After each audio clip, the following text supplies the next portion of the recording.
You remember the moment, sitting in a lecture hall, or staring at a laptop late at night, or walking across a stage in a cap and gown.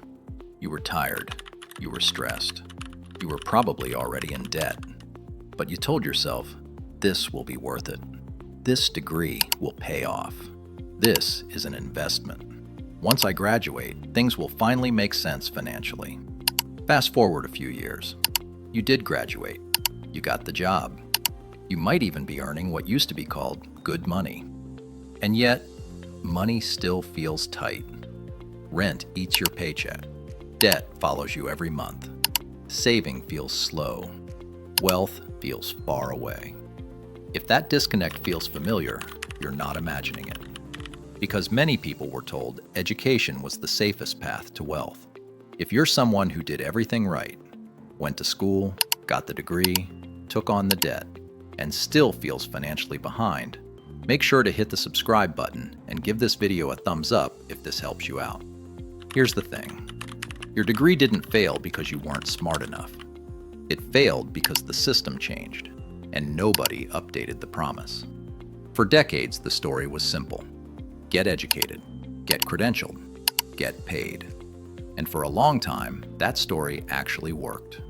In the 1970s and 80s, tuition was low, wages rose with productivity, and a degree meaningfully increased lifetime earnings and wealth. Education was leverage. But that version of the economy no longer exists. And most people are still making decisions as if it does. Let's slow this down and look at the math, because once you see it clearly, the frustration starts to make sense. According to Federal Reserve data, the average student loan balance today is around $37,000. That's the average. Plenty of people leave school with $50,000, $70,000, even $100,000 in debt. Now pair that with income. The median salary for college graduates in the US is roughly $75,000. On paper, that sounds fine. In practice, after tax, healthcare, and basic deductions, that's maybe $45,000 to $50,000 a year in usable income. Now subtract student loan payments. $500 a month is conservative at today's interest rates. That's $6,000 a year that never becomes savings, investments, or ownership. And that payment doesn't last for a year. It lasts for a decade, sometimes two. Here's what most people don't realize. It's not just that education got more expensive. Education became financialized. Tuition rises faster than inflation. Loans stretch repayment timelines. Interest quietly doubles the real cost. A $50,000 degree often costs $80,000 to $100,000 over its lifetime. That's not education as opportunity. That's education as leverage, used against the student. Now this is where it gets really interesting. Because the biggest damage isn't even financial. It's psychological. When you're told from a young age that education equals success, you internalize it. So when the payoff doesn't arrive, you don't question the system. You question yourself. Maybe I picked the wrong major. Maybe I need another qualification. Maybe I should go back to school. So what do people do? They double down. Another certificate, another master's, another loan. This is sunk cost fallacy playing out in real life. The belief that if you just invest more, the original decision will eventually make sense. Now, you might be thinking, but statistically, degree holders earn more over a lifetime. Sometimes. But lifetime earnings are not the same thing as lifetime wealth.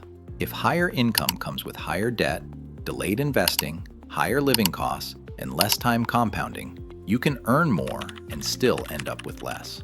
A tradesperson who starts earning at 19, avoids debt, and invests early can quietly outperform a graduate who starts at 25 already behind. Time matters more than titles. This is the part nobody tells you in school.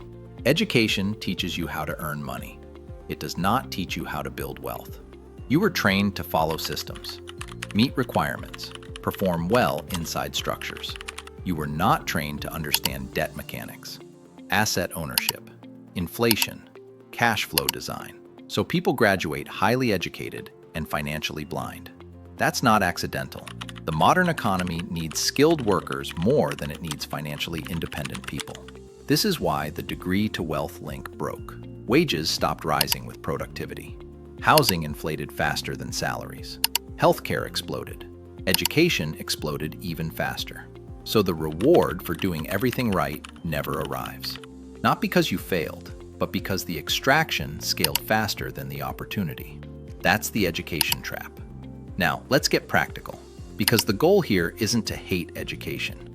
It's to stop expecting it to do a job it was never designed to do. First, separate your identity from your degree. Your qualification is not your value. It's a tool, nothing more. Second, stop over-investing in credentials. Before another course or degree, ask one question. Will this increase cash flow or just delay real progress? Third, learn money systems outside school. Debt math, asset building, tax structure, cash flow control. These matter more than GPA after graduation.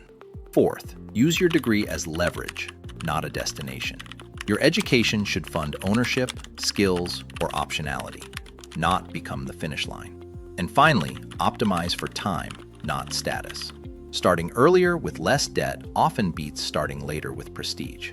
Here's the real takeaway. Your degree didn't fail because you failed. It failed because it was oversold. Education can increase income, but wealth comes from ownership, time, structure, and control. Once you see that, the frustration stops feeling personal. And once you stop waiting for your degree to pay off, you start building something that actually will. If this helped you see education and money more clearly, subscribe. This channel exists to explain the systems behind money, not to shame people for getting trapped inside them. You weren't stupid. You were sold a story. Now you get to write a better one.